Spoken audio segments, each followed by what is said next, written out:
Hi viewers, ஆன்லைனில் செடி தருமபுரியிலேருந்து book பண்ணியிருந்தேன். ஆன்லைனில் வந்திருக்கு கேபிஎஸ் நர்சரியில். இப்போ ஓப்பன் பண்ணுறோம். பாருங்கள், செடி எல்லாமே நல்லா தான் இருக்குது.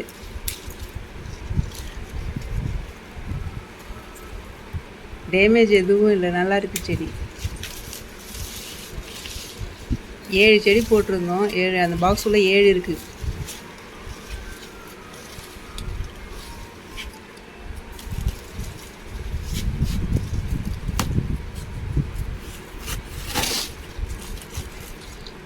நல்ல பிளான்ட்டு தான் கொடுத்துருக்காங்க.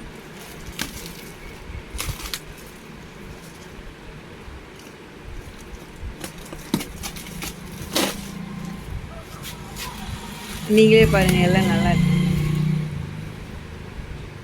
நீங்கள் வேணும்னா நீங்களும் புக் பண்ணிங்க. கேபிஎஸ் நர்சரி தருமபுரியில் இருக்குது. இந்த வீடியோ பிடிச்சிருந்தா லைக் பண்ணுங்கள், ஷேர் பண்ணுங்கள், சப்ஸ்கிரைப் பண்ணுங்கள்.